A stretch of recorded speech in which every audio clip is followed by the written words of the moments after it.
नमस्कार, मेरा नाम है अनुराग मिश्रा और आप जनता जंक्शन देख रहे हैं। संयुक्त किसान मोर्चा के नेता और पूर्व आम आदमी पार्टी के नेता योगेंद्र यादव को संयुक्त किसान मोर्चा से 1 महीने के लिए आज निलंबित कर दिया गया है और इसकी वजह के तौर पर बताया गया है कि योगेंद्र यादव लखीमपुर खीरी हिंसा में किसानों के द्वारा मारे गए भारतीय जनता पार्टी के कार्यकर्ताओं के घर गए थे।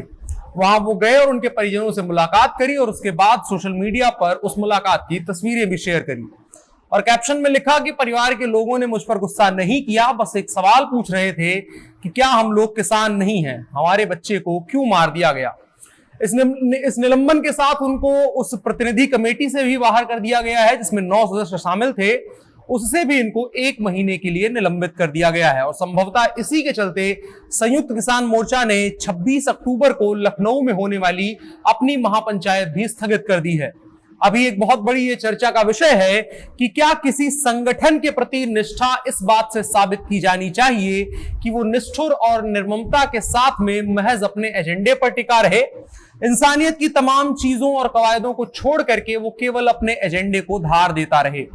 लखीमपुर खीरी में हुई हिंसा और उसके बाद वहां आने वाले लोगों, खास करके किसान नेताओं की जो संवेदना मारे गए किसानों के साथ में थी, उसका कोई भी हिस्सा उस भीड़ के द्वारा पीट पीट कर मार दिए गए उन 4 लोगों के साथ नहीं था। 12 अक्टूबर को योगेंद्र यादव उस परिवार से मिलने जाते हैं। उसके बाद योगेंद्र यादव से किसान नेता और प्रदर्शनकारी खफा हो जाते हैं और कहीं ना कहीं संगठन की लाइन से बाहर जाकर कोई भी काम करने की वजह से उनको कहा जाता है कि वो माफी मांग लें, लेकिन योगेंद्र यादव अपनी बात पर अडिग रहते हैं और वो माफी नहीं मांगते हैं। जिसके बाद आज खबर आती है कि योगेंद्र यादव के ऊपर अनुशासनात्मक कार्यवाही कर दी गई है, उनको 1 महीने इसके लिए निलंबित कर दिया गया है। अब इससे निकलने वाले मैसेज को समझने की कोशिश करते हैं। अक्सर ऐसा राजनीतिक पार्टियों में होता है जहां अगर कोई नेता पार्टी लाइन से बाहर जाकर अपनी निजी राय पर कोई काम करता है तो उसके खिलाफ अनुशासनात्मक कार्यवाही की जाती है, लेकिन जितना संदेश अभी तक किसान आंदोलन और संयुक्त किसान मोर्चा की तरफ से दिया जा रहा था उसका मतलब यही था कि हर पीड़ित के साथ संगठन और संगठन के लोग खड़े हैं, चाहे वह जिस भी विचारधारा से आता हो। लेकिन अब जब योगेंद्र यादव संगठन से जुड़े लोगों के अलावा के लोगों से मिल रहे हैं तो उनके ऊपर भी कार्यवाही का तरीका वैसा ही है जैसे आम राजनीतिक दल किया करते हैं। संभव है यह संगठन के अनुशासन को प्रदर्शित करने के लिए किया गया हो, लेकिन एक सामाजिक संगठन के द्वारा ऐसा एक्शन लिया जाना सोच से परे था। यह उसकी अपनी क्रेडिबिलिटी और साख को कमजोर करता है, क्योंकि कोई भी जन आंदोलन इस तरह से मजबूत नहीं हो सकता। जहां तक मुझे जन आंदोलनों का कॉन्सेप्ट समझ में आता है और पीछे हुए जन आंदोलनों के उदाहरण देख पाता हूं, उनकी सफलता की सबसे बड़ी वजह उनका सबको साथ लेना रहा है। लेकिन संयुक्त किसान मोर्चा का सेलेक्टिव साथ लेना यह चीज दर्शाता है कि यह आंदोलन, जो शुरुआत में आंदोलन का खिलाफत करने वाले लोग कह रहे थे कि यह आम किसानों का आंदोलन नहीं है, बल्कि एक राजनीतिक विचारधारा के खिलाफ एक पैरेलल राजनीतिक विचारधारा खड़ा करने वाला शुद्ध राजनीतिक आंदोलन है।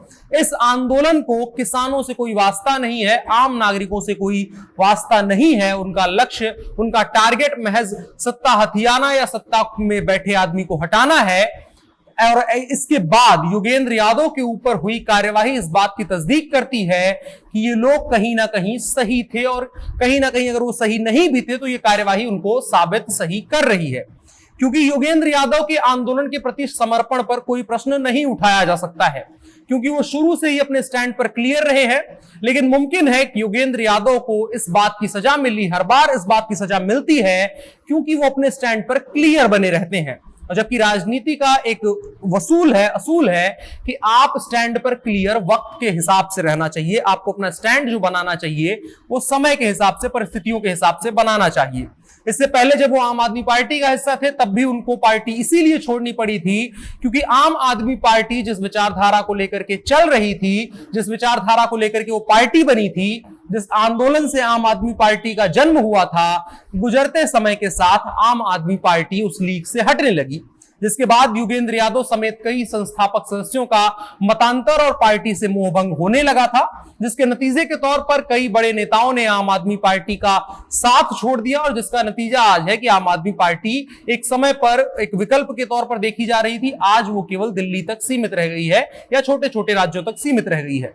किसान आंदोलन को शुरू हुए तकरीबन 1 साल हो चुके हैं और अब तक कोई सार्थक नतीजा नहीं निकल करके आया है और किसान नेता भी अब किसानों के अलावा और भी मुद्दों में दखल देना शुरू कर रहे हैं। खास करके उत्तर प्रदेश में जिस तरह से गतिविधियां किसान नेताओं की तेज हुई हैं, इस बात से कोई इनकार नहीं कर सकता है कि इसकी वजह उत्तर प्रदेश में होने वाले चुनाव को प्रभावित करना है और इन नेताओं का टारगेट भारतीय जनता पार्टी है। और क्योंकि योगेंद्र यादव भारतीय जनता पार्टी के कार्यकर्ता के घर गए, मृतक कार्यकर्ता के घर गए, तो कहीं ना कहीं किसान नेताओं के एजेंडे के हिसाब से वो सही नहीं था, जिसकी सजा उनको अब मिल चुकी है।